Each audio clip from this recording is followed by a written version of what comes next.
صل علی محمد وآل محمد۔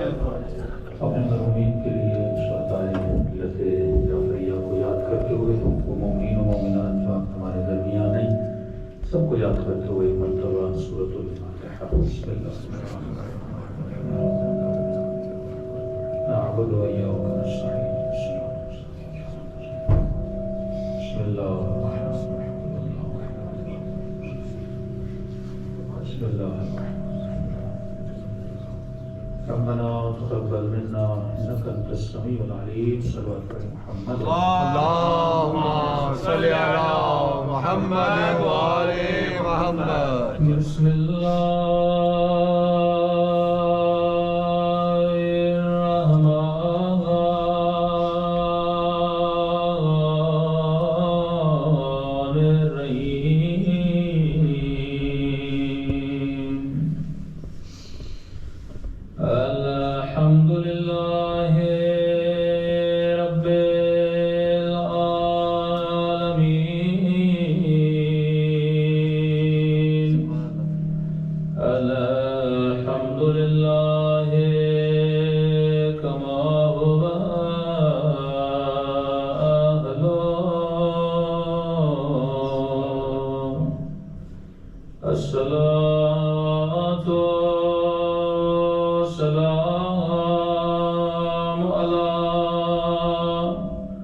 سید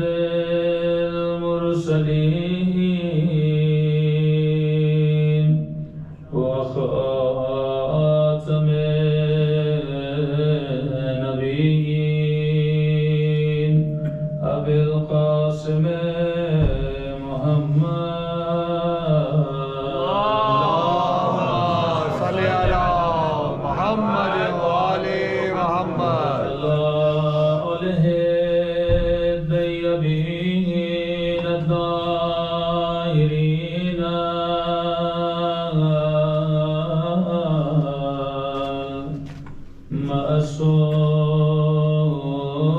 معصومین۔ سب مل کے امام زمانہ کے ظہور کی دعا۔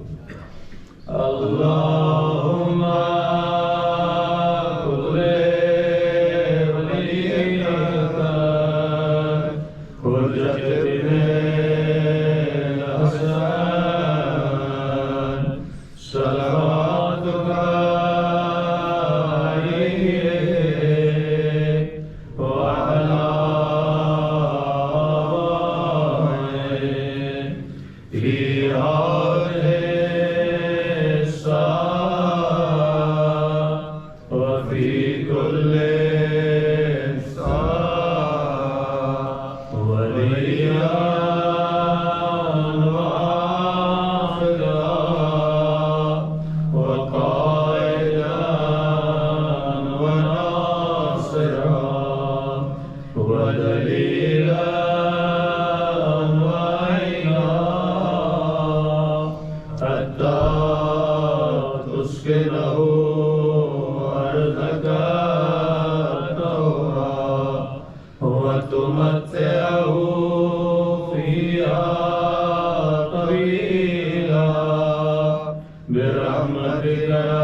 بسم اللہ الرحمن الرحیم رب اشرح لی صدری ویسر لی امری واحلل عقدۃ من لسانی یفقهوا قولی اما بعد بقیت اللہ خیر لکم ان کنتم مؤمنین۔ صلوات پڑھے محمد وآل محمد۔ اللہم صل علی محمد وآل محمد۔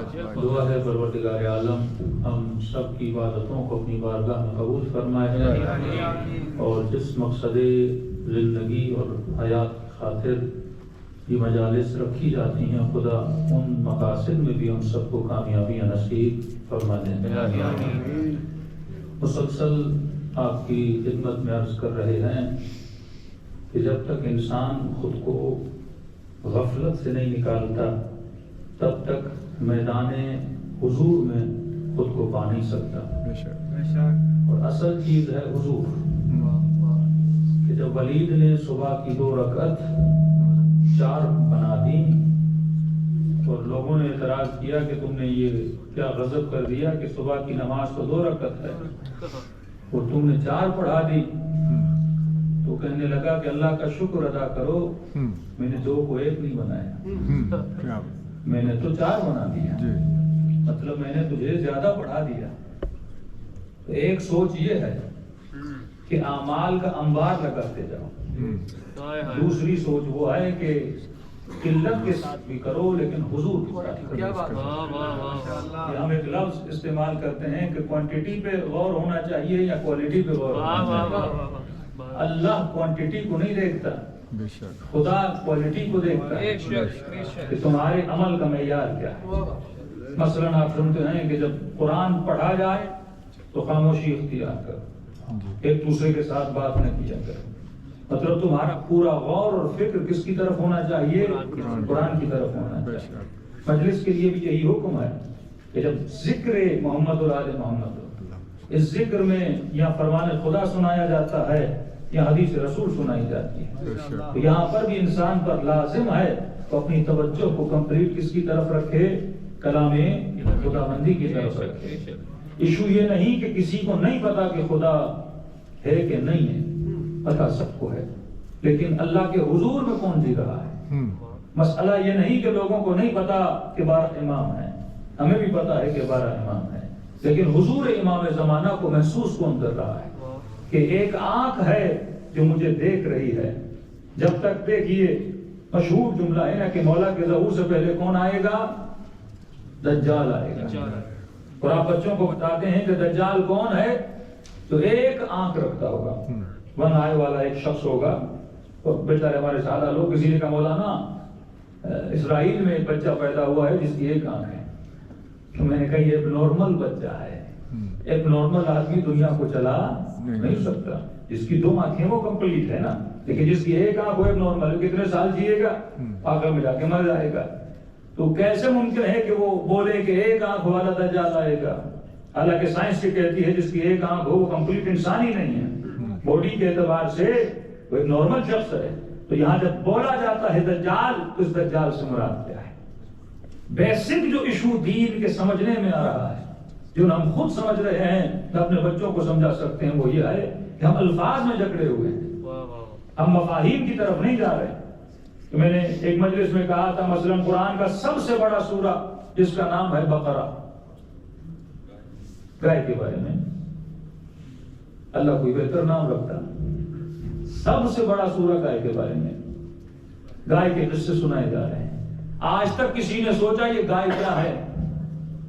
اللہ اس گائے کے قصے کیوں سنا رہا ہے؟ اس کا ڈائریکٹ کنیکشن ہے کس کے ذریعے سے؟ ہمارے ایمان کے ذریعے سے۔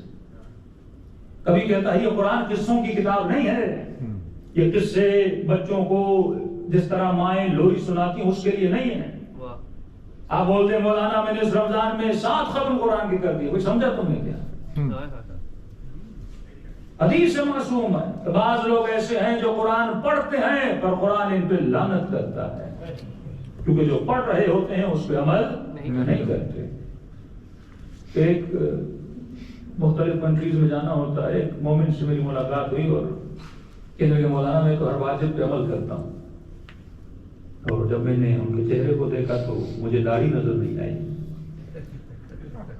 تو میں نے کہا کہ داڑھی کہاں ہے؟ مولانا ہے؟ میں نے کہا کہاں ہے؟ مطلب ایسی داڑھی تھی جو مجھے ڈھونڈنی پڑی، تھی نہیں۔ تو میں نے کہا کہاں ہے داڑھی؟ انہوں نے اپنا چہرہ اوپر کیا تو نیچے سے ایک لکیر تھی۔ یہ میرے مشتہد نے کہا ہے کہ اتنی آپ رکھ سکتے ہو؟ مطلب جب دین کی باری آتی ہے تو ہم منیمم پہ رہنا پسند کرتے ہیں، لیکن جب پیسے کی باری آئے تو اگر 10 پاؤنڈ اکاؤنٹ میں ہے تو پوری زندگی لگ جاتی ہے کہ جتنے زیرو بڑھے ہیں۔ میں نے کہا پھر بھی اگر کچھ بڑھا تو زیرو بڑھے ہیں، زیرو کے بڑھنے سے دولت بڑھتی ہے نا، زیرو ہی بڑھے ہیں اور کچھ نہیں بڑھا۔ تو رسول خدا کے پاس شخص آیا، یا رسول اللہ میں نے خواب دیکھا ہے کہ آسمان سے کپڑا اتر رہا ہے اور لوگ آ رہے ہیں کینچی اٹھا کے کپڑے کو کاٹ کے جا رہے ہیں۔ نبی کے چہرے پر پریشانی کیا ساتھ ہوئے. کہا کہ یہ میرے آخری زمانے کی امت کی نشانی ہے. تو کیا مطلب ہے رسول اللہ؟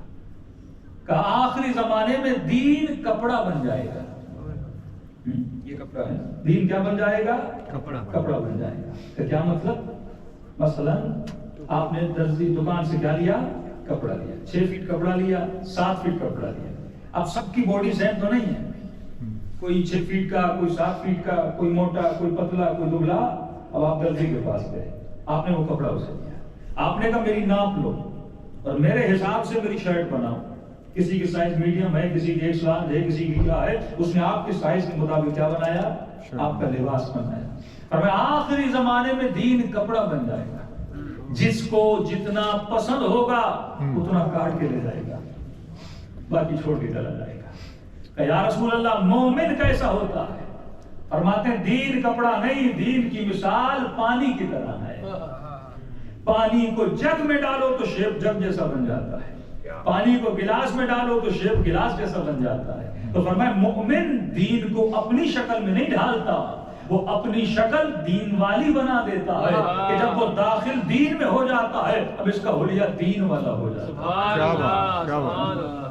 وہ اب دین کو کاٹنا شروع نہیں کرتا کہ مولانا یہ مجھے پسند ہے، یہ مجھے پسند نہیں ہے، میں اس چیز کو پسند کرتا ہوں، اس چیز کو پسند نہیں کرتا. اس لیے معصوم فرماتے ہیں ایمان صرف لا الہ الا اللہ کہنے کا نام نہیں ہے، ایمان غور و فکر کرنے کا نام ہے. ایمان وسلموا تسلیما کا نام ہے کہ جب تم کمپلیٹلی اپنا سر اہل بیت کی دربار میں، خدا کی دربار میں خم کر دیتے ہو، جھکا دیتے ہو، تو اس کا نام کیا ہے؟ ایمان ہے. سب بڑے محمد و آل محمد. اللہم صلی علی محمد و آل محمد.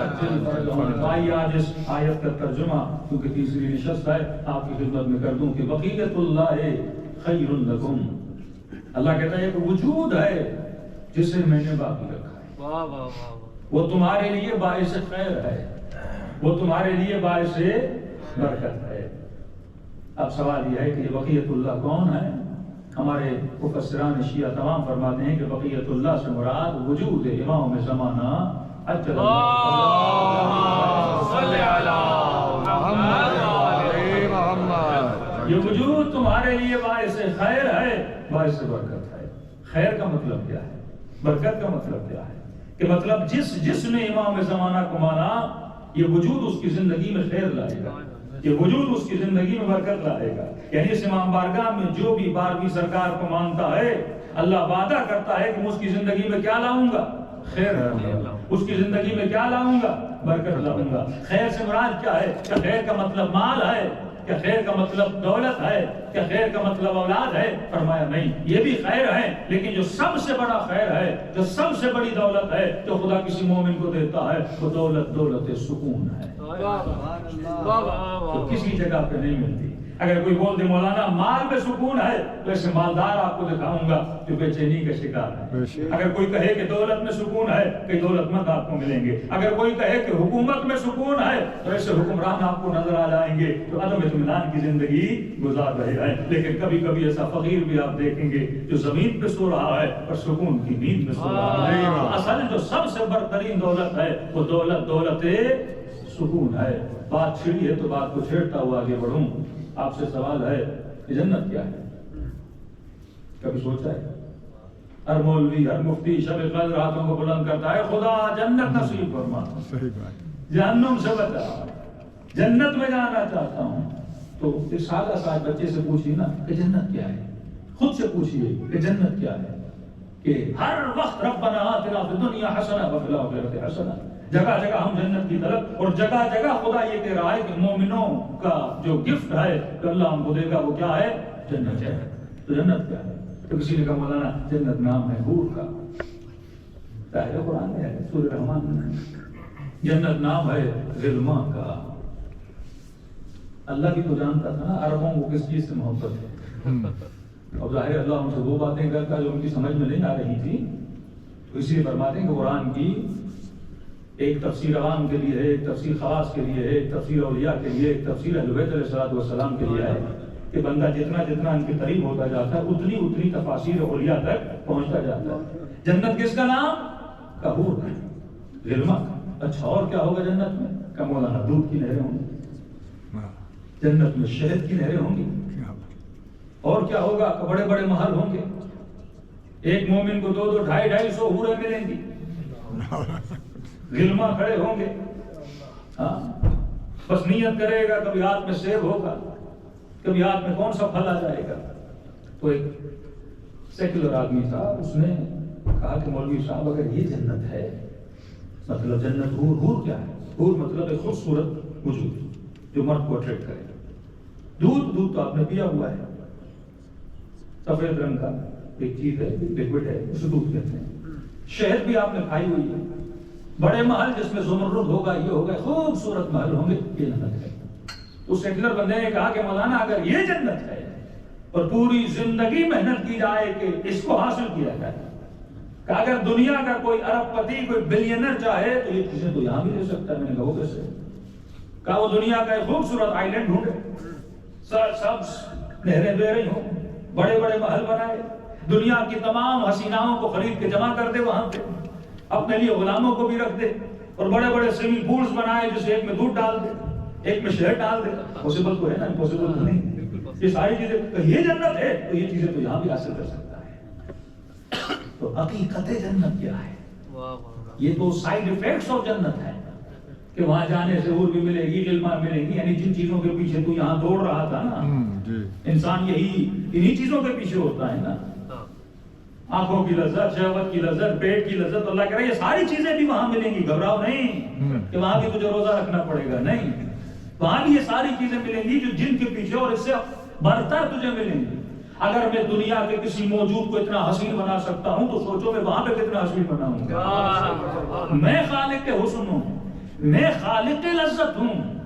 اگر تو سیب کھا رہا ہے، ایک چھوٹی سی کھجور کھا رہا ہے، اگر میں کھجور میں لذت نہ ڈالتا تجھے لذت نہ ملتی. لذت ڈالنے والا میں ہوں. اور اگر کھجور میں لذت ہے، اگر تیری زبان میں ٹیسٹ نہ ہوتی، وہ کھجور کو ٹیسٹ ہی نہ کر پاتا. جو لوگ بیمار ہوتے ہیں، جن کا ٹیسٹ خراب ہو جاتا ہے تو نمک نہیں لگتا، میٹھا نہیں لگتا. تو خالق ٹیسٹ بھی میں ہوں، خالق ذائقہ بھی میں ہوں. تو جب یہاں پہ اتنی لذت کو خلق کر سکتا ہوں تو وہاں پہ بھی تو بہتر لذت ہو. لیکن جنت کیا ہے؟ جنت حور کا نام نہیں ہے، جنت غلما کا نام نہیں ہے، جنت دودھ کی نہروں کا نام نہیں ہے، جنت ہنی اور شہد کا نام نہیں ہے. جنت ہے کیا؟ فرمایا جنت وہ مقام ہے جہاں بندے کو سکون ملتا ہے. الا بذکر اللہ تطمئن القلوب. یہ سب سے بڑی نعمت ہے کہ میں نے کہا سیدہ زینب کے ہاتھوں میں رسیاں ہیں. بچے، کتنے چھوٹے بچے آنکھوں کے سامنے مارے گئے. اتنا حسین اور پیارا بھائی آنکھوں کے سامنے ذبح کیا گیا. قمر بنی ہاشم کے بازو کاٹے گئے. لیکن فرماتی ہیں ما رأیت الا جمیلا. کبھی کہتے ہیں رضن بردا. لشکر یزید کا دشمن کہتا میں نے حسین کو اکبر کے لاشے پر بھی دیکھا تھا، سر کے بال سفید تھے، چہرے پہ پریشانی تھی. لیکن جب وقت آخر آیا اور جب حسین گودی قتل گاہ میں تھے، کہ حسین کے چہرے پہ وہ سکون تھا جیسے کچھ ہوا. یہ وہ نعمت الہی ہے کہ بچہ چھن بھی جائے تو بندہ سکون میں، مال چلا بھی جائے بندہ سکون میں، کیونکہ حقیقی محبت اس کے پاس ہے. میں نے کہا کہ عدم سکون کب جاتا ہے؟ بچے کو کھلونوں سے، یہ ٹوائز سے بچے کو کیا ہوتی ہے نا، محبت ہوتی ہے. بچے کو کھلونا چھینو رونے لگتا ہے. کسی کو فٹ بال سے محبت ہے، اب اسے کھیل پہ نہ جانے دو تو رونے لگتا ہے. خواتین کو ڈراموں سے بڑا عشق ہے، اب شوہر کے آج کے بعد ڈرامہ نہیں دیکھنا، رونے لگتی ہے. کیونکہ اس سے عشق ہے نا. جس چیز سے پیار ہوتا ہے، جب بندہ اس سے جدا ہوتا ہے تو کیا ہوتا ہے؟ بندہ رونے لگتا ہے نا. تو سوال یہ ہے کہ میرا کس چیز سے عشق ہے، میری کس چیز سے محبت ہے؟ تو جنت عاشقوں کی وہ جگہ ہے جہاں پہ ان کو جب محبوب مل جاتا ہے تو اس کے دیدار میں ان کو سکون ملتا ہے. سبحان اللہ. ذرا اور تشریح کر دوں تاکہ دلیل سے بات کرنے کی میری عادت ہے. بھئی اگر جنت حور و غلما اور ان چیزوں کا نام ہے تو کیوں بولتے ہیں مومن کی جنت کربلا ہے؟ کیا بات؟ کربلا میں حوریں ہیں، کربلا میں دودھ کی نہریں ہیں، کربلا میں شہد کی نہریں ہیں. بندہ نجف سے پیدل کربلا جاتا ہے، پاؤں پھٹ جاتے ہیں، ٹانگوں میں درد و تکلیف ہوتا ہے، کہ سارے بدن کی تکلیف کو اٹھا اٹھا کر جب نگاہ حسین کے روزے پہ سبحان اللہ تو ایسا سکون اس کے وجود میں آ جاتا ہے، کہتا ہے ہر تکلیف کو خریدنے کے لیے تیار ہوں بس یہ دیدار روزے حسین۔ لیکن سوال یہ ہے کربلا میں سکون کیوں ہے؟ سوچو گے نا تو خدا جواب دیتا جائے گا، نہیں سوچو گے تو کھاتے جاؤ پتہ نہیں چلے گا نا کہ ایک ٹماٹر جو انسان کھاتا ہے کتنے گیلن پانی اس کے پیچھے کسی کو نہیں پتا۔ ایک ٹماٹر نے ایک ٹماٹر نے اس کے پیچھے کتنے گیلن پانی یوز ہوتا ہے انسان کو پتا ہے۔ اگر پتا چل جائے اس کی کیا کرے؟ قدر کرے، اس نعمت کا حساب کرے۔ پھر اپنے دوست کو بتا رہا تھا کہ یہ بھی آفت الہی ہے، کبھی کبھی انسان کو نعمت کی عادت ہو جاتی ہے، یہ آفت ہے۔ تو میں نے کہا ایک بلینر آدمی ہو نا لیکن بلائنڈ ہو، آنکھیں نہ ہو، اندھا ہو، اسے کہو کہ اگر ہم تجھے آنکھیں دے دیں تو کیا دے گا؟ کہے گا جتنی دولت ہے نا میں سب دینے کے لیے تیار ہوں لیکن مجھے 2 آنکھیں دے۔ جس کے پاس اولاد نہیں ہے، صاحب اولاد نہیں ہے، اس کی تنخواہ مثلا منتھلی 80,000 پاؤنڈ ہو نا، اسے کہو کہ اگر ہم تجھے اولاد دلوا دیں کیا دو گے؟ کہے گا جو مانگو میں دینے کے لیے تیار ہوں۔ جو کینسر کے مرض میں مبتلا ہے نا، جسے پتا ہے within 2 years and 3 years میں مر جاؤں گا، اسے بولو کہ میرے پاس ایک دوا ہے جس سے تو کمپلیٹ ٹھیک ہو جائے گا، اپنی ہر شد جانے کے لیے تیار ہو جائے۔ یہ آپ ہاتھ کو ٹچ کرتے ہیں نا، یہ جو احساس ہے کئی لوگوں کو یہ احساس نہیں ہوتا، یہ جو آپ گلاس کو پکڑتے ہیں، کئی لوگ وہ ہیں ہاتھ میں گلاس تو گلاس گر جاتا ہے، یہ طاقت نہیں ہے کہ گلاس کو کیا ایک بٹن اپنی قمیض کا باندھ سکے۔ یہ جو آپ بٹن باندھ رہے ہو نا، اللہ نے آپ کے ہاتھوں میں طاقت دی ہے۔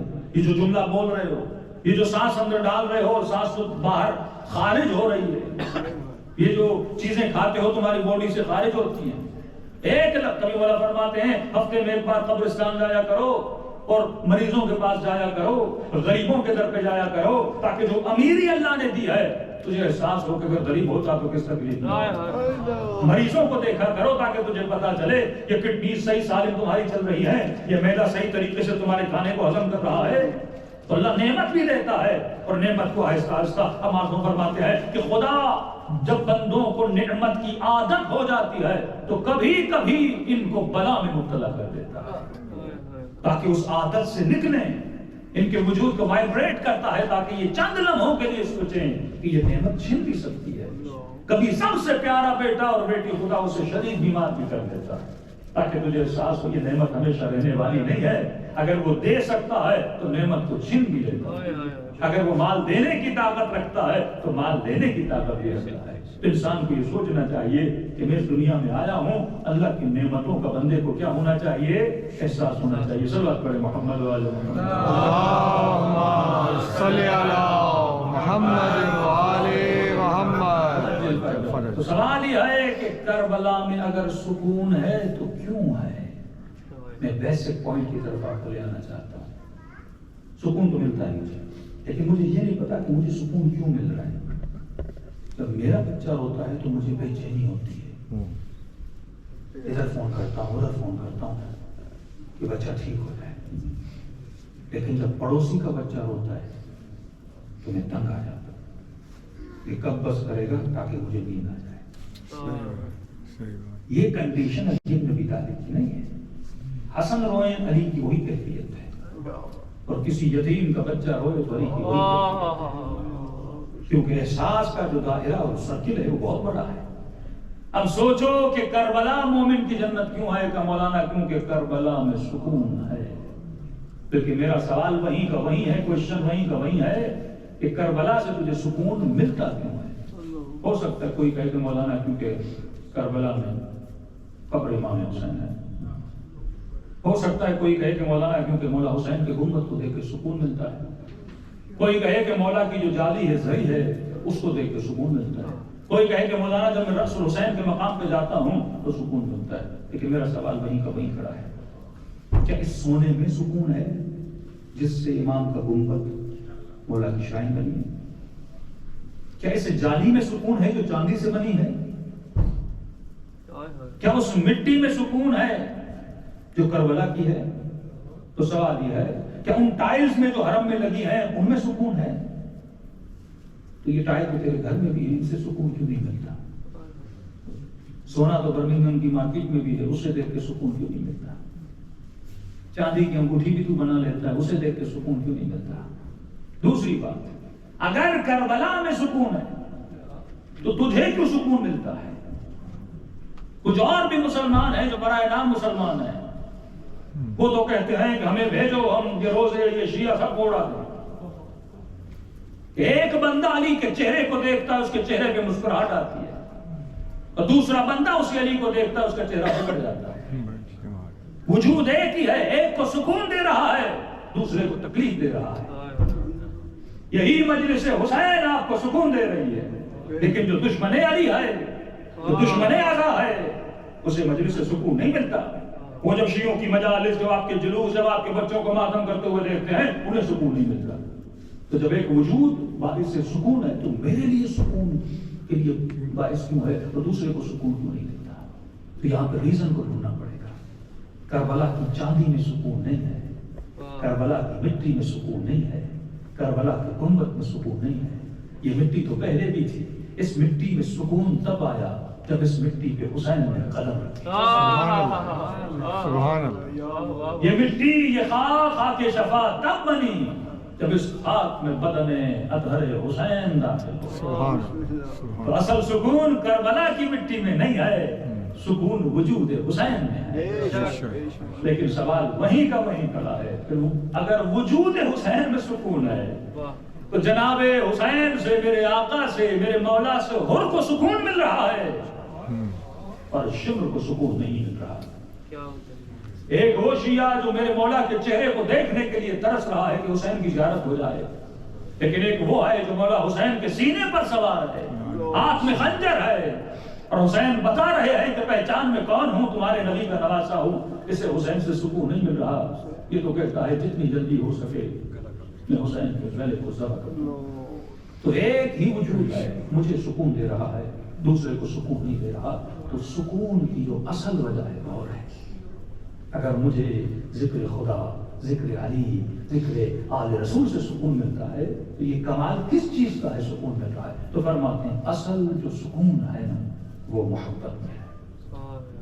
یہ راز سکون کی بات آپ کو، سکون کس میں ہے؟ محبت میں ہے۔ مولا حسین سے سکون اس لیے ملتا ہے کیونکہ حسین سے محبت ہے۔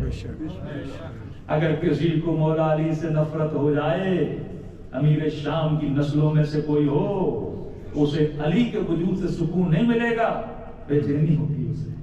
کیوں فرمایا مومن و منافق کی نشانی کیا ہے؟ علی کا ذکر کرو، چہرہ کھل جائے تو مومن ہے، چہرہ بگڑ جائے تو منافق ہے۔ کیوں؟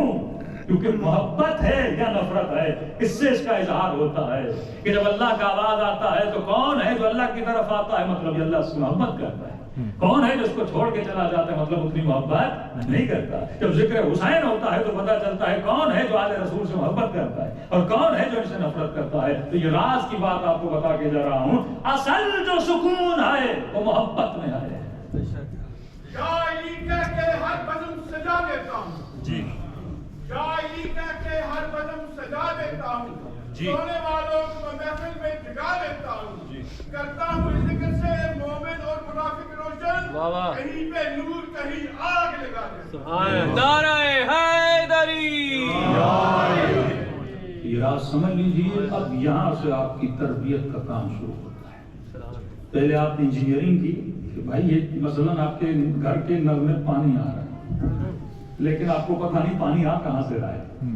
یہ بھی تو پتہ ہونا چاہیے نا پانی کہاں سے آ رہا ہے، اس کے روٹس کیا ہیں، اس کے لیولز کیا ہیں، کس طرح یہاں تک پہنچ رہا ہے۔ آپ نے بچے کو موبائل دے دیا لیکن یہ پوچھیے آواز کیسے آ رہی ہے، اسے پتہ ہی نہ ہو تو فائدہ نہیں ہے۔ مطلب اس کو اس نعمت کی کیا ہو جائے گی؟ عادت ہو جائے گی۔ عادت مت دلائیے خود کو نعمت کی، اس کی انجینئرنگ کریے۔ یہ اگر نعمت ہے تو کس طرح ملی ہے، یہ کس طرح ورک کرتی ہے۔ تو اگر مجھے وجود مولا حسین سے سکون مل رہا ہے، مولا علی سے، اس مجلس سے سکون مل رہا ہے، کیوں مل رہا ہے؟ کیونکہ میرے دل میں محبت امام حسین۔ اصل جو سکون ہے نا وہ محبت میں ہے۔ اب یہاں سے خطرناک پوائنٹ شروع ہو جاتا ہے۔ وہ پوائنٹ یہ ہے، اب شیطان کیا کرتا ہے، اس کے بجائے کہ آپ کے دل میں مولا حسین کی محبت آئے، وہ امیر شام کی محبت آئے۔ وہ محبتوں کو بدلنا شروع کر دے گا، کیونکہ شیطان کو راز پتا ہے کہ سکون کس چیز میں ہے، محبت میں۔ امام نے اپنے چاہنے والے کو کیا کہا، موت سے کیوں ڈرتے ہو؟ من یموت یرانی، جو مرتا ہے ولی کی زیارت کرتا ہے۔ تو مطلب مولا کہہ رہے تھے یہ ڈرنے کی بات نہیں ہے، جس کا عشق تمہارے دل میں ہے، موت اس عشق کے دیدار کا نام ہے۔ تو جب دیدار ہوگا تجھے تکلیف نہیں ہوگی، تو فضول میں ڈر رہا ہے۔ مومن کو موت کے استقبال میں جانا چاہیے۔ اب ہمیں اس محبت کے راز کو سمجھانا ہے کہ اگر محبت صحیح بندے سے ہو تو اس سے سکون ملے گا، لیکن محبت کی ایک برائی یہ ہے کہ اگر محبت غلط بندے سے بھی ہو جائے نا، وہاں سے سکون ملتا ہے۔ ایسا ہے کہ نہیں ہے؟ آپ دشمن سیدہ کا نام سنتے ہیں بے چینی ہوتی ہے، لیکن مسلمان جب نام سنتے ہیں سکون ملتا ہے۔ کیوں؟ کیونکہ غلط بندے سے کیا ہو گئی ہے؟ محبت ہو گئی۔ یہ مفتی، یہ مولوی، یہ علماء سو جو ہیں، ان کی کوشش یہ ہوتی ہے غلط لوگوں کی محبت دل میں ڈالتے ہیں۔ ایک چھوٹا سا بچہ ہے، مثلا ایک صحابی کے گھر میں پیدا ہوا اور بچپن سے اس کو یزید رحمۃ اللہ بتا کے جب بڑا ہو گیا اس کو یزید سے کیا ہو گئی؟ محبت ہو گئی۔ اب آپ جب یزید کو برا بلا بولو گے وہ کہے گا یہ برا ہے، کیونکہ جس برے کو آپ برا کہہ رہے ہو وہ برا اس کے ذہن میں برا نہیں ہے۔ آپ ایک اچھے کو برا کہہ رہے ہو کیونکہ دشمن نے اس کے ذہن میں برے کو کیا بنا دیا ہے؟ اچھا بنا دیا ہے۔ خدا کہتا ہے کسی کے جھوٹے خدا کو برا بلا نہ کہو، کہیں وہ تمہارے سچے خدا کو برا بلا نہ کہے۔ کیوں؟ کیونکہ وہ جھوٹا خدا اس کے ذہن میں اچھا بنا ہوا ہے۔ آپ کسی کے مندر میں کسی کے بت کو توڑتے ہو، آپ کے لیے بت ہے، اس کے لیے خدا ہے، اس کے لیے ایشور ہے، اس کے لیے سب کچھ ہے، وہاں سے وہ اپنی حاجتیں پاتا ہے۔ اب جب اس کو توڑتے ہو اس کا خون کھولنے لگتا ہے، کیونکہ اس کے ذہن میں غلط چیز کی کیا چلی گئی ہے؟ محبت چلی گئی۔ اب یہ کمال آپ کا ہے کہ آپ غلط محبت کو غلط ثابت کرو، اس کے عقل کو بیدار کر کے، اس کی لوجک کو بیدار کر کے، اس کے ضمیر کو بیدار کر کے۔ تو دشمن کا کمال یہ ہے۔ اب اگر کسی بندے کے دل میں اب محبت بنتی کیسے ہے، روٹس آف محبت کیا ہے، بہت امپورٹنٹ ٹاپک ہے۔ مثلا روٹس چند ہیں، آنکھیں، کان، سونگھنا، چکھنا۔ آپ نے آم چکھا، میٹھا لگا، اس سے کیا ہو گئی؟ محبت۔ سب سے زیادہ جو مارکیٹنگ کا کام کرتے ہیں، میں پاکستان کی آپ کو مثال دے رہا ہوں، پاکستان میں کوک بھی تھی اور پیپسی بھی تھی، اور کوک سب سے زیادہ بکتی تھی۔ پر منتھ 6 کروڑ روپیز یہ کوکو کولا کی ایڈورٹائزمنٹ پہ خرچ کرتے تھے۔ ان کا ایک بندہ بتا رہا تھا، مولانا ایک دن جو ان کی ٹیم میں تھی انہوں نے کہا جب ہر شاپ پہ کوکو کولا ہے ہمیں 6 کروڑ خرچ کرنے کی ضرورت نہیں ہے۔ انہوں نے 6 کروڑ بند کر دیے، کہا نہیں اب ہر جگہ پیپسی نے اپنے 6 کروڑ بند نہیں کیے، ریپلیسمنٹ ہو گئی۔ کس طرح ہوتا ہے جب آپ ایک چیز کی پبلسٹی کرتے ہیں؟ اب یہ غور سے سنیے گا، بچوں کی تربیت کا معاملہ ہے۔ آپ گاڑی سے جا رہے ہو، روڈ کے دونوں طرف جو بورڈ لگے ہوئے ہیں وہ پیپسی کے، میکڈونلڈس کے، KFC کے بورڈ لگے ہوئے ہیں۔ آپ چلتے جا رہے ہو، ادھر پیپسی دیکھی، پھر آگے گئے 10 کلومیٹر کے بعد پھر پیپسی کا بورڈ، پھر 10 کلو۔ اب ہو سکتا ہے کہ پیپسی جیسی پروڈکٹ بنانے والی 10 کمپنیاں اور ہوں لیکن ان کا بورڈ نہیں ہے، وہ پبلسٹی نہیں کر رہے۔ آپ دیکھتے گئے، اب آپ کو پسند ہے یا نہیں ہے لیکن آپ دیکھ رہے ہو تو دیکھتے دیکھتے آپ کے سب کانشیس میں اس کی تصویر چلی جائے گی۔ اب آپ شاپ پہ گئے، شاپ والے نے کہا بھائی میرے پاس 10 قسم کی ڈرنکس ہیں، کون سی لوگے؟ نہ چاہتے ہوئے زبان سے نام آئے گا مجھے پیپسی چاہیے، کیونکہ 100 مرتبہ اس نے آپ کو کیا کیا ہے؟ دکھایا ہے۔ جس چیز کو دکھایا جاتا ہے اس چیز کا عکس آپ کے قلب میں اتر جاتا ہے، اب آپ اس کو خریدنے لگتے ہیں۔ اب ایشو کیا ہے کہ میرا بچہ جب میرے گھر میں گرو کرتا ہے، یہ خاتون جب بڑی ہوتی ہے، یہ 24 گھنٹہ اس کے سامنے ٹی وی ہوتا ہے۔ ابھی کئی بچوں کے ہاتھ میں موبائل دیکھ رہا ہوں، وہ موبائل یوز کر رہے ہیں، ان کے ہاتھ میں موبائل ہوتا ہے۔ اب یہ بچہ کیا دیکھ رہا ہے؟ لوگوں نے کہا مولانا انگریزوں کے گھروں میں کتے اور بلیاں اتنے کیوں ہیں؟ میں نے کہا بچپن سے انہوں نے ٹام اینڈ جیری دیکھ رہا ہے۔ صحیح بات ہے جی۔ اب جس گھر میں بچہ ٹام اینڈ جیری، اس سے کیا ہو جائے گی؟ اس کی محبت ہو جائے گی۔ جب بولو گے نہیں کتا نہیں رکھنا ہوگا، مجھے دکھایا ہے تم نے کتا ہے تو رو کیوں رہے ہو؟ صحیح بات، کوئی اور چیز دکھا دے تو میں رکھتا ہے۔ اگر کارٹون میں بکری ہوتی آج ہر انگریز کے گھر میں بکری ہوتی۔ دیکھیے ایک نیچر کا مسئلہ ہے نا، ایک چیز آپ دیکھ رہے ہو آپ کو پسند نہیں ہے, کسی نے آپ کو بتایا نہیں اچھا ہے برا ہے, لیکن ایک شکل اس کی وجہ سے دیکھو آدمی کو گرم جاتی ہے باتوں پر, لیکن ایک بندہ اس کو مزے سے دیکھ رہا ہے. ہمارے لوگوں کئی ایسے کام کرتے ہیں جو ان کے لیے باعث لذت ہیں, آپ کے لیے نہیں ہے. ایک بندے کو ایک کام سے گھن آتی ہے, دوسرا بندہ کہتا ہے یہ مجھے دے دو. کیوں؟ کیونکہ بچپن سے اس کی محبت کو اس کے دل میں ڈالا گیا ہے. جو محبتیں آپ کے دل میں ہوتی ہیں, یاد رکھیے آپ کے اعمال اور ایکشنز کا موٹیو کون ہے, یہ ہم چیز ہے. میں نے کہا مومن یہاں بیٹھا ہے, اس کو بولا جائے, میں اس دن مثال دے رہا تھا, ایک بچہ سو رہا ہے تو بچے کو بولو جانا ہے مجلس میں, کہ کہا نہیں پاپا میں تھکا ہوا ہوں. اور اسے بولو کہ وہاں پہ فٹ بال میچ ہو رہا ہے, چلنا ہے, ایک دم کھڑا ہو جائے گا. کیوں؟ اس کا موٹیو وہی ہے جس سے اس کی محبت ہے, وہ اس کو موٹیویٹ کرنا شروع کر دیتا ہے. جب بچپن سے آپ جتنی بھی یوٹیوب کی ویڈیوز کھولیں گے, جتنے بھی انگلش موٹیویٹرز ہیں ان کی ویڈیوز میں سب سے بڑا جو ٹائٹل ہوتا ہے وہ ہوتا ہے how to become billionaire, billionaire کیسے بننا ہے. اب اس بندے کا موٹیو کیا ہے کہ مجھے بلینئر کیسے بننا ہے, جو بتائے گا اس کے کرنے کے لیے کیا ہو جائے گا, تیار ہو جائے گا.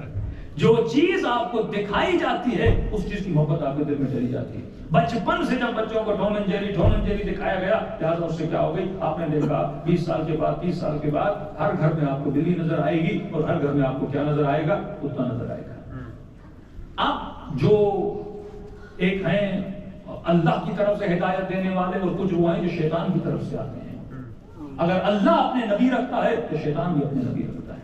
اگر اللہ اپنے امام رکھتا ہے تو شیطان بھی اپنی طرف سے امام بھیجتا ہے. ائمۃ السوء جسے بولتے ہیں وہ بھی اپنے بندے بھیجتا ہے. ائمہ الہی کا کام کیا ہے کہ لوگوں کے دل میں اللہ کی محبت ڈالے. شیطان کا کام کیا ہے کہ غیر اللہ جتنی بھی محبتیں ہیں اس کے دل میں ڈالتے ہیں. کبھی خدا کہتا ہے یہ اولاد بھی, یہ بیوی اور بچے بھی انسان کے لیے فتنہ بن جاتے ہیں. کیوں؟ جب ان کی محبت ایکسٹریم لیول پہ چلی جاتی ہے اور اللہ کی محبت سے ٹکراتی ہے, یہ محبت خدا سے دور ہو جاتا ہے. کربلا میں امام حسین نے کیا بتایا کہ حسین کو سکینہ سے پیار ہے, سیدہ زینب سے پیار ہے, عباس سے پیار ہے, اپنے اکبر سے پیار ہے. اور نشانی یہ ہے کہ جب اترتے ہیں گھوڑے سے فرماتے ہیں عباس میری کمر ٹوٹ گئی. جب علی اکبر کے جنازے پہ آتے ہیں سر کے بال سفید ہو جاتے ہیں. جب بہن زینب سے خدا حافظی کرتے ہیں تو حسین روتے ہوئے خیمے سے باہر نکلتے ہیں. لیکن وہاں پہ پیغام دیا خدا ان سب سے محبت ہے, لیکن جو ایکسٹریم لیول کی محبت ہے وہ تجھ سے ہے. تو میں تجھ پہ یہ ساری محبتیں قربان کر سکتا. تو جب بچپن سے آپ جو چیز دکھاتے ہو بندہ وہ کرنا شروع ہو جاتا ہے. جس چیز کی محبت آپ کے دل میں ہوتی ہے وہ آپ کا موٹیو بن جاتا ہے. یہاں 100 مومن ہوں گے, ضروری نہیں کہ تمام مومنوں کو ایک عادت ہو, ضروری نہیں کہ ہر بندے کو ایک چیز سے محبت ہو, مختلف محبتوں میں گرفتا ہے. کہ روایات میں ملتا ہے کہ ہر انسان کی قیمت ہے, قیمت تو خود اپنی طے کرتا ہے.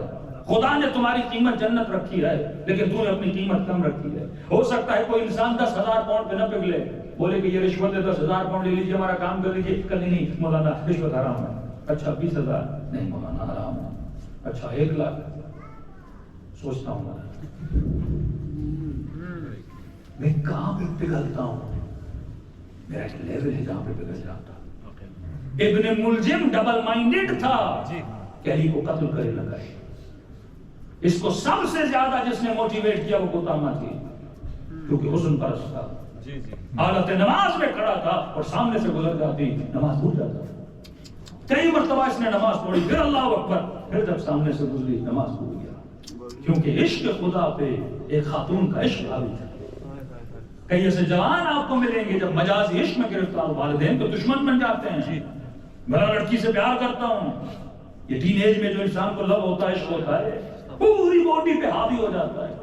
اب جب تک اسے دیکھتا نہیں سکون نہیں ملتا, جب تک اس سے بات نہیں کرتا سکون نہیں ملتا. نہ کھانا اچھا لگتا ہے نہ پانی اچھا لگتا ہے, کیونکہ وہ باطل عشق اس کے قلب پہ کیا ہو جاتا ہے, حاوی ہو جاتا ہے. بعض لوگوں کو بزنس کا جنون آ جاتا ہے, 4 گھنٹے تو کیا 2 گھنٹے بھی نہیں سوتے, کہتے یہ 2 گھنٹے بھی ہم پیسے کمائیں, دن رات لگے رہتے ہیں کیونکہ وہ عشق اس کے قلب پہ کیا ہو جاتا ہے, حاوی ہو جاتا ہے. تو مجھے یہ سوچنا ہے کہ یہ جو محبتیں میرے اولاد کی یا میرے دل میں جا رہی ہیں اس کے روٹس کیا ہیں. یہ محبت آنکھوں کے ذریعے جاتی ہے, یہ محبت کانوں کے ذریعے جاتی ہے, اس کے روٹس ہیں, یہ پائپ لائن ہے جہاں سے تمہارے دل میں محبت جا رہی ہے. اب تم کون سی محبت ڈال رہے ہو؟ اب بچپن سے اس بچے کے دل میں ہیرو, دیکھیے نا, شیطان کے پاس ریئل ہیرو نہیں ہے. غور سے سنیے گا, آپ کے پاس ریئل ہیرو ہے. خدا نے ریئل ہیرو دیا علی بن ابی طالب. ریئل ہیرو کا مطلب کیا ہے؟ اس کی جو عادتیں، اس کی جو حرکات، اس کے جو ایکشنز ہیں وہ ریئل ہیں، فیک نہیں ہیں۔ مثلا آپ ایک انڈین مووی دیکھتے ہیں، وہاں کا ہیرو ایک مکہ مارتا ہے، 10 لوگ جا کے پیچھے گرتے ہیں، تو وہ ریئل نہیں ہے، وہ کیا ہے؟ فیک ہے، لیکن آپ کو اچھا لگتا ہے کیونکہ آپ کی نیچر میں ہے کہ بہادر ہر کسی کو اچھا لگتا ہے۔ مثلا اسپائڈر مین بچے دیکھتے ہیں، اسپائڈر مین سے کیوں اٹریکٹ ہوتے ہیں؟ کیونکہ ایک شہر میں ایک غلط بندہ آیا، ویلن آ گیا، وہ وہاں پہ نقصان دے رہا ہے، بچوں کو نقصان دے رہا ہے، سٹی کو خراب کر رہا ہے، تو ایک بندہ آ جاتا ہے اور اس کے پاس ایکسٹرا آرڈنری پاورز ہیں، انسان کو ایکسٹرا آرڈنری پاورز پسند ہے، وہ وہاں پہ آ کے کیا کرتا ہے؟ اس کو مار دیتا ہے۔ اب شیطان کے پاس ریئل ہیرو نہیں ہے، وہ فیک شخصیت بناتا ہے۔ اور یہ جو ایکٹر اسپائڈر مین کی ایکٹنگ کر رہا ہے، ریئل میں جائیں تو اس کے پاس کوئی پاور ہے ہی نہیں۔ سلمان خان کو 4 لوگ مارتے ہیں، اس کے پاس کون سا پاور ہے؟ ٹام کروز کو 4 لوگ مار دے، اس کے پاس کون سا پاور ہے؟ یہ ساری فیک شخصیات ہیں، تبھی ان کا نام ایکٹر ہے، مطلب یہ ایکٹنگ کرتے ہیں، ریئل میں ایسے نہیں ہے۔ علی ایکٹنگ نہیں کرتے، علی کی تقویٰ ریئل ہے، علی ابن ابی طالب کی بہادری حقیقت والی ہے، شب ہجرت جب موت کے بستر پہ سوتے ہیں حقیقت والی ہے۔ تو خدا آپ کو ریئل ہیرو دیتا ہے، اور شیطان آپ کو فیک ہیرو دیتا ہے۔ یہ نفاسات، نفقات، ہمزات، یہی شیطان کا کام ہے نا، کہ آپ کے وجود میں غلط شخص کی محبت کو ڈال دے۔ وہ فیک امام آپ کے بچوں کے دلوں میں بناتا ہے، وہ فیک پروفٹ اور فیک نبی آپ کے بچوں کے دلوں میں بناتا ہے۔ اب یہ بچہ بچپن سے جب اسپائڈر مین کو دیکھے گا، آئرن مین کو دیکھے گا، اور آپ اس کو بتاؤ گے نہیں کہ فیکنس کیا ہوتی ہے، ریئلنس کیا ہوتی ہے، حقیقت کیا ہوتی ہے اور خیال کیا ہوتا ہے۔ اب یہ بچہ دیکھے گا، اب جب یہ شوق میں جائے گا، یہ نہیں بولے گا کہ پاپا مجھے وہ شرٹ چاہیے جس پہ حسین لکھا ہو، کہے گا وہ شرٹ لے کر دو جس پہ اسپائڈر مین ہو۔ وہ کھلونے وہ ڈھونڈے گا جو آئرن مین کے ہوں، وہ کھلونے وہ ڈھونڈے گا جو اسپائڈر مین کے ہوں، کیونکہ جس چیز کو دیکھا ہے اور جب اس کیریکٹر سے اس کو محبت ہو گئی، اب اسی کیریکٹر سے کیا ہوگا؟ اٹریکٹ ہوگا۔ میں نے لندن میں ایک بات کہی تھی کہ ایک جگہ ہم گئے تو انہوں نے فیصلہ کیا، ہماری کمیونٹی تھی شیعہ، تو انہوں نے کہا کہ آج کے بعد مولانا وہ ہوگا جو سوٹڈ بوٹڈ ہو، فل سوٹ والا مولانا اور ٹائی وائی والا مولانا ہو۔ ہمارے بچے ہمارے والوں کو نہیں سنتے، تو ڈیسیجن لیا جا رہا تھا کمیونٹی میں کہ آج کے بعد مجلس ہو کے بچے ان سے اٹریکٹ ہوتے ہیں۔ تو ایک مومن بھلا کرے اللہ اس کا، وہ وہاں پہ کھڑا ہوا، اس نے احتجاج کیا، کہا کہ پھر کل اگر امام زمانہ آ جائیں ان کو پڑھنے نہیں دو گے؟ امام کا لباس کون سا ہوگا؟ لیکن میں نے ان کو کہا کہ کمیونٹی ایک ڈیسیجن لے رہی ہے، کیوں لے رہی ہے؟ اگر بچے ایک خاص لباس سے اٹریکٹ ہو رہے ہیں، اس سے نہیں ہو رہے۔ اگر یہاں پہ میں اپنے بالوں کو جیل شیل لگا کے اوپر کر کے آ جاؤں اور فل سوٹ پہن کے آ جاؤں، سارے بچے اٹریکٹ ہو جائیں گے۔ کیوں؟ کیونکہ ان کے ذہن میں جو ہیرو ہے وہ ٹام کروز ہے، جیمس بانڈ ہے۔ اب جب میں اس کی شبیہ بنتا ہوں تو بچہ مجھ سے کیا ہوتا ہے؟ اٹریکٹ ہوتا ہے۔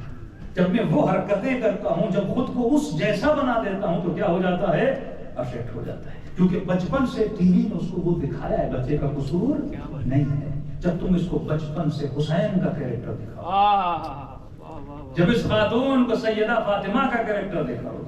یہ معاشرے کی بیماریاں بتا رہا ہوں کہ خاتون کو اس کے مرد نے، انگریز کا واقعہ، اس نے طلاق دے دی۔ کس بات پہ؟ اس نے کہا مجھے تمہارے ہونٹ پسند نہیں، جاؤ سرجری کرواؤ اور ہونٹ کو اونٹ کی طرح موٹا کر کے آ جاؤ۔ فارسی میں کہتے لب شتوری، یعنی شتر والے ہونٹ۔ یہ فیشن بن چکا ہے نا۔ اس نے کہا نہیں، جو اللہ نے نیچرل بیوٹی دی اسی کو قائم کرنا نہیں۔ آج کل مطلب اس وقت شیطان آپ کو بتا رہا ہے کہ بیوٹی کیا ہے، آپ کی اپنی چوائس نہیں ہے۔ وہ بولے گا یہ بیوٹی ہے، آپ اس کو بیوٹی مانو گے، وہ بولے گا یہ بیوٹی نہیں، آپ کو بیوٹی نہیں مانو۔ ایک وقت امریکہ میں تھا، یو ایس میں تھا، واٹر بیڈ کا بڑا فیشن تھا، جگہ جگہ ایڈورٹائزمنٹ کہ یہ واٹر بیڈ ایسا ہوتا ہے، اور جس کے گھر میں واٹر بیڈ ہو جیسے وہ جنت میں ہے، اور جب رات کو واٹر بیڈ پہ سوئے گا پتہ نہیں کیسے کیسے ڈریمز آئیں گے۔ لوگ پاگل ہو چکے تھے۔ $1000 کا واٹر بیڈ کہتے تھے، بس اگر گھر میں واٹر بیڈ نہیں تو زندگی میں کچھ بھی نہیں۔ اور لے کر آئے، دیکھا کچھ بھی نہیں، یہ پانی بھرا ہوا ہے، کچھ بھی نہیں۔ تو فیک ایڈورٹائزمنٹ اتنی ہوتی ہے کہ انسان اس کے پیچھے پاگل ہو جاتا ہے۔ یہ مجھے دیکھنا ہے کہ میں اپنی اولادوں کے ذہنوں میں کیا ڈال رہا ہوں۔ ایک انگریز خاتون تھی، اس کی گود میں اس کا بچہ تھا، وہ کتاب پڑھ رہی تھی اور بچہ بھی بک پڑھ رہا تھا۔ تو ہمارے پاکستانی نے اس کو کہا کہ بھائی ہم بچوں کو مار مار کے پڑھتے، کچھ پڑھتے ہی نہیں، تو تم نے ایسا بچے کو کیا کہ تم کتاب لے کے کھڑی ہو اور بچہ بھی پڑھ رہا ہے۔ اس نے کہا کہ بچے سنتے نہیں بچے دیکھتے ہیں، جو تو کرتا ہے بچے اس کو کاپی کرتے ہیں۔ سب سے پہلے تو اپنی اولاد کا رول ماڈل بنا، سب سے پہلے تو وہ کیریکٹر بنا۔ اگر علی ابن ابی طالب کے گھر میں کوئی عباس پل رہا ہے، یہ کمال مولا علی کا بھی ہے اور کمال بی بی ام البنین کا۔ اگر ماؤں کی گود ام البنین جیسی ہوں تو عباس جیسے بچے پروان چڑھتے۔ کیا بات ہے، کیا بات، کیا بات۔ محمد آل محمد بلندتر صلوات۔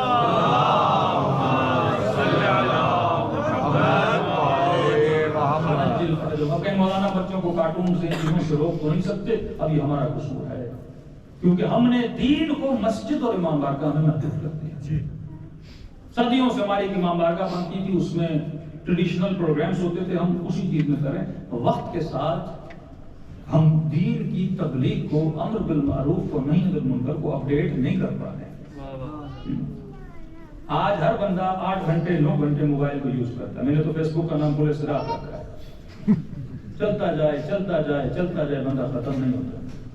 شیطان کا کام یہ ہے آپ کی نسلوں کو بزی رکھے کہ کہیں وہ صحیح چیز کی طرف نہ چلا جائے۔ جب آپ کو خود بھی 10 منٹ 15 منٹ ریلیکس ہونے کے ملتے ہیں، آپ کیا اٹھاتے ہو؟ موبائل پہ تھوڑی خبریں دیکھ لوں، دنیا میں کیا ہو رہا ہے دیکھ لوں۔ اب چلتے جاتے ہو، دکھاتا وہ ہے آپ کو، سلیکٹ آپ نہیں کرتے، کیا بات ہے، وہ سلیکٹ کرتا ہے، آپ کو دکھاتا ہے۔ It means ایک غلامی، زنجیروں والی غلامی تھی، یہ جنگ ایک ہارڈ وار ہے، ایک سافٹ وار، یہ وہ جنگ ہے جس میں آپ گرفتار ہیں۔ اس وقت آپ کو یہ نہیں بولے گا کہ مجھ سے یہ پروڈکٹ لو، وہ اتنا اس کی محبت آپ کے دل میں ڈال دے گا کہ اس کے اسٹورز پہ اس چیز کو خریدنے کے لیے لوگوں میں جھگڑا ہو جائے گا کہ مجھے یہ چیز چاہیے۔ کس نے تجھے بولا یہ چیز چاہیے؟ آج جوان یہ سوچے، آج بچے کو یہ بتاؤ کہ بیٹا جو کچھ کر رہے ہو اس کے پیچھے لاجک ہونی چاہیے۔ کپڑے پہن رہے ہو، شرٹ پہن رہے ہو، کوئی چیز خرید رہے ہو، لاجک ہونی چاہیے۔ میں کئی بچوں کو دیکھتا ہوں، انہوں نے بالوں کو کبوں کی طرح اوپر کیا ہوتا ہے۔ میں نے کہا کیوں کیا ہے؟ کہ مولانا فیشن۔ میں نے کہا فیشن کیا بلا ہے؟ ذرا سوچو تو صحیح، فیشن کیا ہے؟ فیشن کو کریٹ کون کرتا ہے؟ ایکٹرز اور ایکٹریسز۔ ہم کہتے ہیں نا کہ نبی کا قول اور نبی کا فعل اور نبی کی تقریر، جو نبی کہے، جو نبی کرے اور نبی جس کی نشاندہی کرے، وہ ہمیں کرنا ہے۔ اس وقت کر ہو رہے ہیں، دیکھ ہم ان کو رہے ہیں۔ اس وقت میرے لیے مستحب وہ بن چکا ہے جو وہ کرے میرا بچہ وہی کرتا ہے، لیکن ہم خود بھی اس میں انوالو ہو جاتے ہیں اور پتہ نہیں ہوتا ہم کیوں کر رہے ہیں۔ یہ خاتون کبھی چھوٹے کپڑے، کبھی بڑے کپڑے، کبھی ٹائٹ کپڑے، یہ بار بار اس کا فیشن بدلتا رہتا ہے۔ کون ہے تمہارا موٹیویٹر؟ پتہ نہیں کون ہے۔ کبھی کیا پہنا جاتا ہے، کبھی کیا پہنا جاتا ہے۔ تو یہ ورلڈ گنیز بک ہے نا، دیکھیے نا، جب انسان اپنی انسانیت سے گرتا ہے کتنا گر جاتا ہے جب اپنی عقل کو استعمال نہیں کرتا۔ کہ نام رکھا ورلڈ گنیز بک، میں نے کہا یہ فول بکس ہے، بے وقوفوں کی کتاب ہے۔ تو جب آپ اس کو پڑھیں گے تو آپ کو احساس ہوگا کہ جب انسان کو پتہ ہی نہیں ہے مجھے کیا کرنا ہے، جب اس کو پتہ ہی نہیں میری اس کائنات میں آنے کا بہت بڑا مقصد ہے، بہت بڑا اہم ہے، میں ایک بہت بڑے ہدف کو لے کر اشرف المخلوقات بنا۔ قرآن کہتا ہے وَسَخَّرَ لَكُمْ، یہ کائنات میں نے تمہارے لیے بنائی۔ خَلَقَ لَكُمْ، اے بندے یہ پانی، یہ بادل، یہ چرن، یہ پرند، یہ قندیل، شمس و قمر، یہ سب کچھ میں نے تمہارے لیے بنایا، لیکن اے میرے بندے میں نے تجھے اپنے لیے بنایا۔ کیا بات ہے، کیا بات۔ یہ چاند تیرے لیے بنا، سورج تیرے لیے بنا، یہ دریا، یہ پرندے، یہ بکریاں، یہ بھینسیں، سب کو کھا جاتا ہے تو، کیونکہ تیرے لیے بنے ہیں۔ لیکن اے میرے بندے ایک وجود ہے جو میرے لیے بنا ہے، جسے دیکھ کر میں ناز کرتا ہوں۔ یہ ناز ہے، یہ عمل ہے جس پہ خدا ناز کرے۔ تو شیطان انسان کو ایسے کاموں میں بزی کرتا ہے، اس کے پاس حقیقت میں لینے کے لیے کچھ بھی نہیں۔ اسے پتا ہے کہ انسان کچھ بھی ہو یہ ابدی لذتوں کے پیچھے جانا چاہتا ہے۔ اسے پتا ہے کہ اگر میں اس انسان کو موبائل دوں گا، اس موبائل کو چلائے گا کتنے سال چلائے گا، دن رات بھاگے گا، مجھے یہ موبائل چاہیے، آئی فون 13 آیا، آئی فون 13 پرو آیا، مجھے لینا ہے لینا ہے لینا ہے، اور جب لے لے گا 2 مہینے 3 مہینے کے بعد بور ہو جائے گا۔ اب شیطان کو پتا ہے بور ہوگا، تو فرماتے ہیں شیطان جو ہے حد سے زیادہ ورائٹی بناتا ہے تاکہ آپ کو بور نہ ہونے دے۔ 6 مہینے نہیں گزرتے نیا ماڈل آ جاتا ہے، 7 مہینے نہیں گزرتے نئی گاڑی آ جاتی ہے۔ اسے پتا ہے جب اس سے بور ہوگا میں نیکسٹ ورژن کی طرف اس کو لے کر جاؤں گا۔ لیکن کیا حسین کے ذریعے سے کبھی بور ہوتے ہو؟ کیا عبادت خدا، کیا محبت خدا، اس میں لذت ابدی ہے؟ یہ وہ لذتیں ہیں جس میں اتنی ورائٹی ہے کہ خدا کو بار بار ورائٹی دینے کی ضرورت نہیں ہے، کیونکہ وہ مٹیریل چیزیں دیتا ہے. اور مادے کی خاصیت یہ ہے کہ مادہ پرانا ہو جاتا ہے. یہ مائک ہے، یہ میرا مائک ہے، وہ کتنے سال نیا رہے گا؟ 10 سال کے بعد پرانا ہو جائے گا. امام بارگاہ پرانا ہو جائے گا، آپ کی باڈی پرانی ہو جائے گی، اور خدا پرانا کر کے بتاتا ہے تو ہمیشہ یہاں رہنے کے لیے نہیں آیا. میں کہتا ہوں مومن جب آئینے کے سامنے جاتا ہے تو داڑھی کے بال سفید ہو جاتے ہیں، پھر کیا کرتا ہے؟ مارکیٹ میں جا کے اے لیول کا کلر لیتا ہے، عذاب لیتا ہے، بالوں کو کلر کرتا ہے. اللہ کہتا ہے میں سفید کر کے بتا رہا ہوں تو بوڑھا ہو رہا ہے.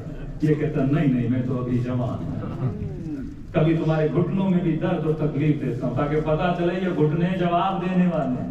کبھی شوگر، کبھی بلڈ پریشر، تمہیں بیماریاں دے کے بتاتا ہوں کہ تو ہمیشہ یہاں پہ رہنے والا نہیں ہے.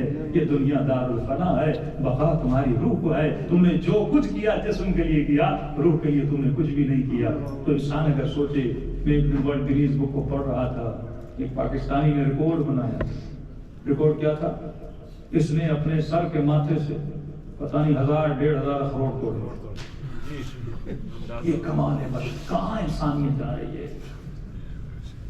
مولا فرماتے ہیں ہم اور ہمارے شیعہ اللہ لائف سے دور ہیں، الوجیکل نہ کام کرتے ہیں نہ بات کرتے ہیں. جب اس طرح بندہ بنتا ہے تو شیطان کے قبضے میں نہیں آتا. الا عبادک منہم المخلصین. جب تک اللہ کے مخلص بندے نہیں بنتے. پھر ایک خاتون کا پڑھ رہا تھا، انگریز خاتون تھی، اس نے پتا نہیں 1 گھنٹے میں 20 منٹ میں پتا نہیں کتنے منٹ میں 27 برگر کھانے کا ریکارڈ تھا. آپ نے دیکھے ہوں گے نا، یعنی کہاں انسانیت کو لگایا ہوا ہے. مثلا ایک بندے نے 1000 کلو پتہ نہیں 500 کلو 200 کلو اتنا مثلا وزن اٹھا لیا. تو میں نے وہاں پہ ایک جملہ کہا تھا، میں نے کہا کمال یہ ہے کہ بندہ 10 منٹ میں 27 برگر کھائے. تو میں نے کہا تو بھینس تو 200 کھا لے. کیا بات ہے، کمال یہ ہے. کمال یہ ہے کہ مثلا تو 200 کلو کا وزن اٹھا لے. دنیا کا سب سے طاقتور ترین انسان، یہ تو عمر ابن عبدود کے لیے مشہور تھا نا. اونٹنی کا بچہ اٹھا لیتا ہے، ایک وقت میں بکرا کھا لیتا ہے. اور جب علی کے سامنے آیا کہا وہ طاقت جس پہ اس کو ناز تھا.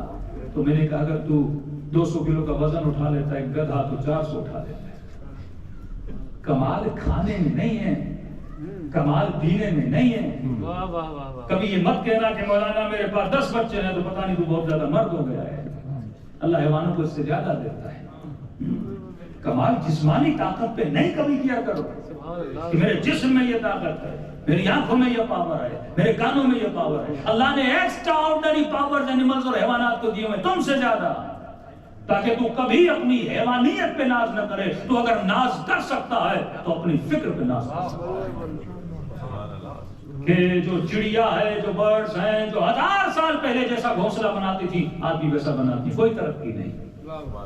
لیکن اے انسان پہلے تو غاروں میں، پھر تو جنگلوں میں، پھر تو شہروں میں، کیونکہ میں نے تجھے فکر دی. سخر لکم ما فی السماوات و ما فی الارض. میں نے زمین اور آسمان کو تمہارے سامنے مسخر کر دیا.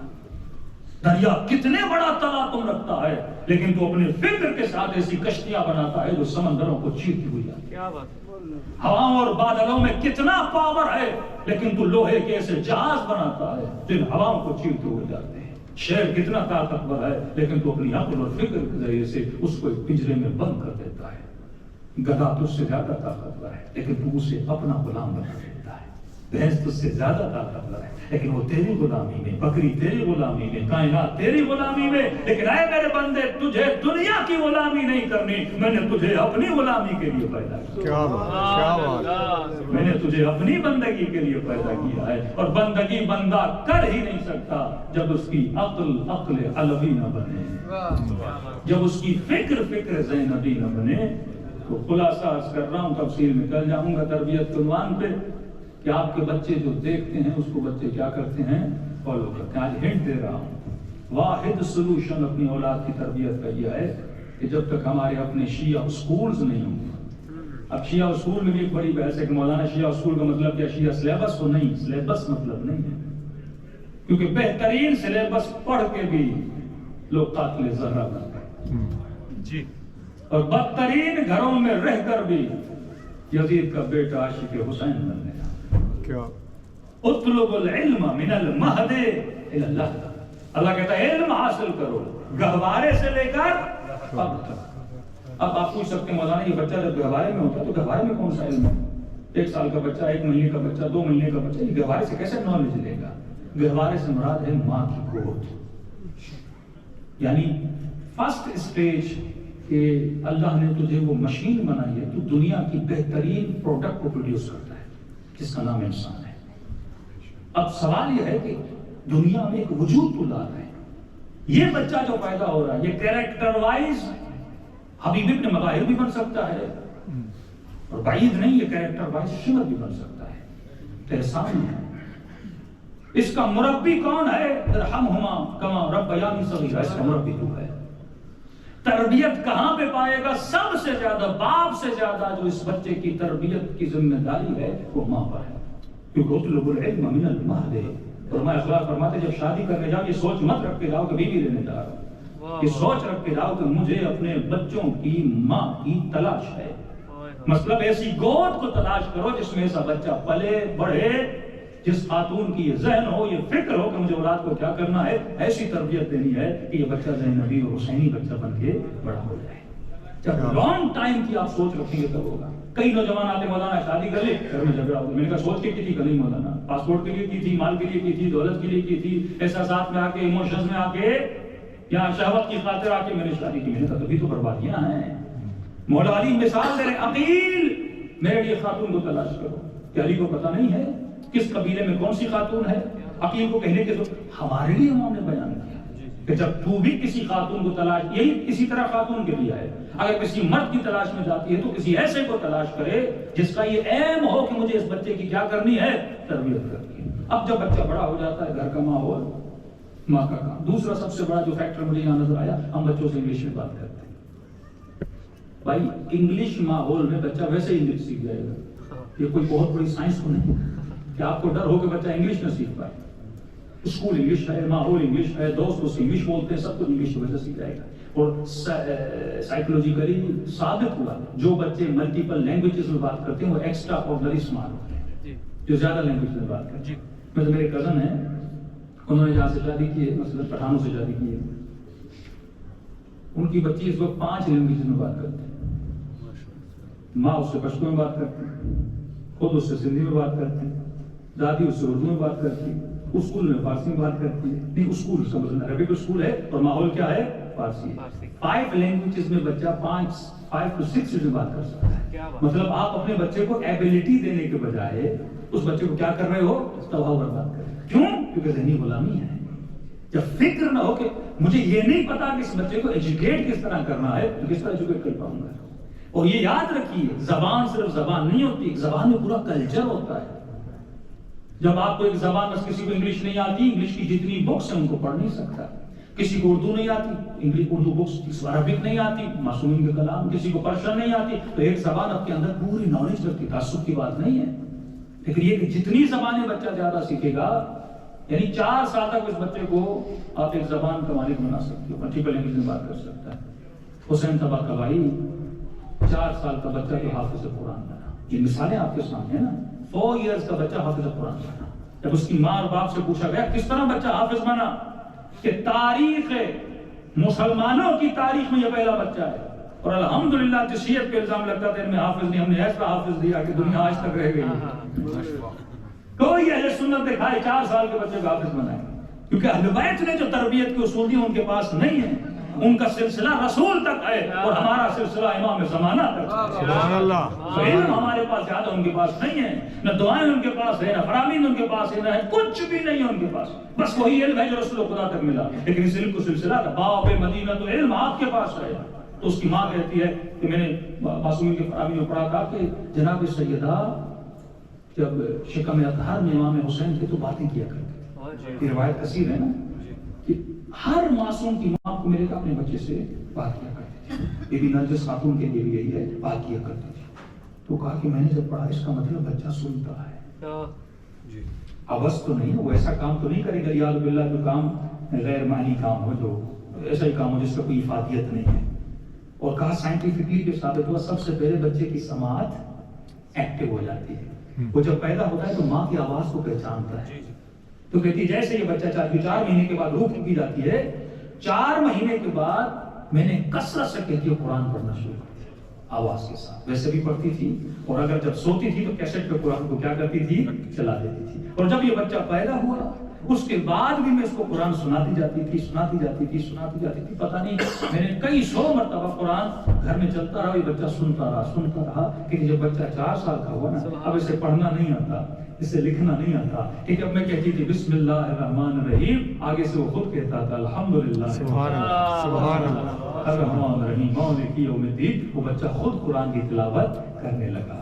تو بچے جو دیکھتے ہیں جو سنتے ہیں ان کی میموریز میں, آپ چاہو تو اس بچے کو دنیا کا نمبر 1 انٹیلیجنٹ بچہ بنا سکتے ہو, اور آپ چاہو تو دنیا کا ڈل ترین بچہ بنا سکتے ہو. یہ اللہ کی امانت ہے جو آپ کے ہاتھوں میں. وقت کی کمی ہے, ڈیٹیل میں انشاءاللہ میں کل آؤں گا کہ جب تک اپنی اولادوں کے لیے پلان نہیں بناتے.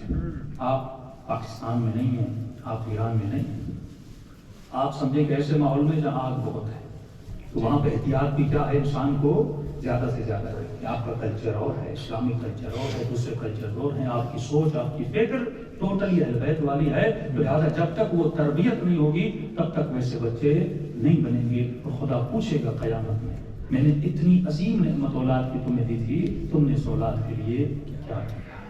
اور آؤ کربلا میں حسین نے اپنی اولاد کی تربیت کیسی. جب پوچھتے ہیں قاسم کیف عندک الموت, تیرے لیے موت کیسی ہے؟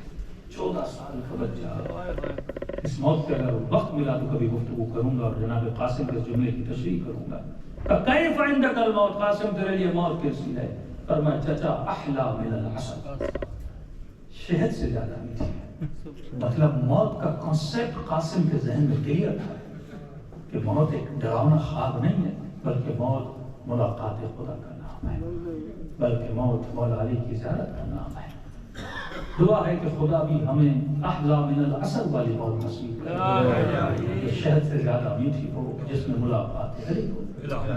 عرض کیا کہ قیامت میں ہر آنکھ روئے گی لیکن 2 آنکھیں کبھی نہیں روتی. ایک وہ آنکھ جو حسین کے غم میں روئے, دوسری وہ آنکھ جو اپنے گناہوں پہ روئے. خوف خدا ہو تو توبہ والی آنکھ ہوتی ہے, عشق حسین ہو تو غم والی آنکھ ہوتی ہے. ان دونوں چیزوں کو بڑھانا ہے, پڑھانے کے اسباب انشاءاللہ بعد میں عرض کریں گے. دلوں کو کربلا لے کر چلیں, سلام کریں نظرات مقدسہ. السلام علی الحسین وعلی علی ابن الحسین وعلی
مختصر روایت لیکن بڑی سخت روایت ہے.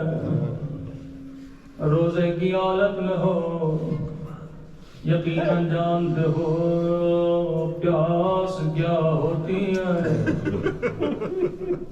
فرمان ہے کسی روزے دار کے سامنے پانی نہ پیا کرو, کسی بھوکے کے سامنے کھانا نہ کھایا کرو. لیکن سکینہ 3 دن کی پیاسی ہے. فرمایا شیو جب بھی ٹھنڈا پانی پیو میری سکینہ کو یاد کیا کرو، کیونکہ ایک ایک گھونٹ کے لیے میری بچی کو تماچے مارے گئے۔ اللہ آپ سب کو شام کی زیارت نصیب کرائے۔ جب شام کی بازار سے گزریں گے، میں بی بی زینب کے روزے پہ گیا، میں نے کہا بی بی آج بھی کوئی شریف شام کی بازار سے نہیں گزر سکتا۔ مجھے نہیں پتا علی کی بیٹی شام کی بازار سے کیسے گزری ہوگی۔ ایک شہر ہے نام ہے حلب، روایت کے جملے ہیں 40 گھوڑے سوار آگے تھے، قیدی بیویاں پیچھے تھے۔ ایک مقام آیا، قافلے کو روکا گیا، سکینہ مولا سجاد کی گودی میں بیٹھی ہے۔ بی بی نے کیا دیکھا، شمر نے پانی کا مشک لیا، اپنے سپاہیوں کو پانی پلانے لگا، رو کر کہنے لگی بھیا سجاد مجھے بڑی پیاس لگی ہے، اگر اجازت ہو میں اس سے پانی مانگوں۔ امام نے فرمایا سکینہ یہ تجھے پانی نہیں دے گا، لیکن جا پانی مانگ، کہیں قیامت کے دن یہ نہ کہے بچی نے سوال نہیں کیا تھا۔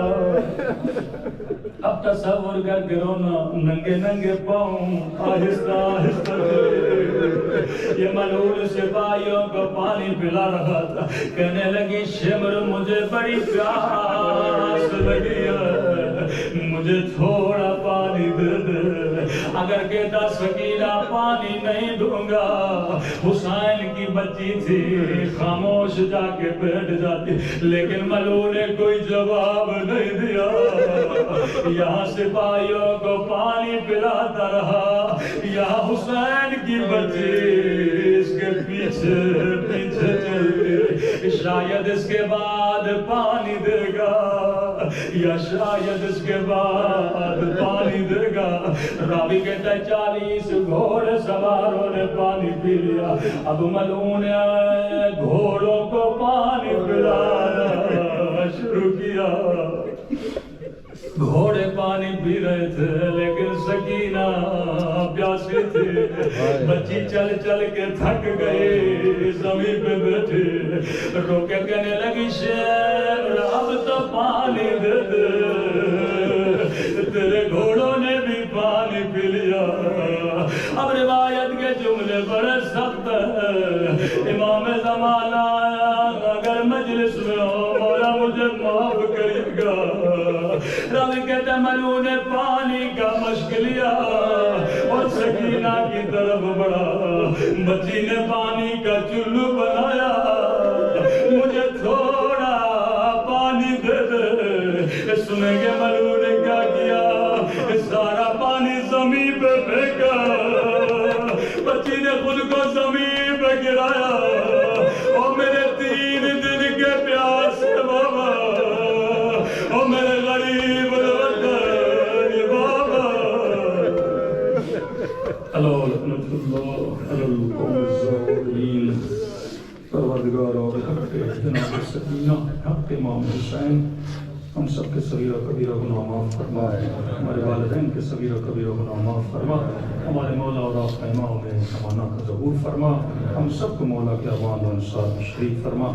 ربنا تقبل منا انک انت السمیع العلیم۔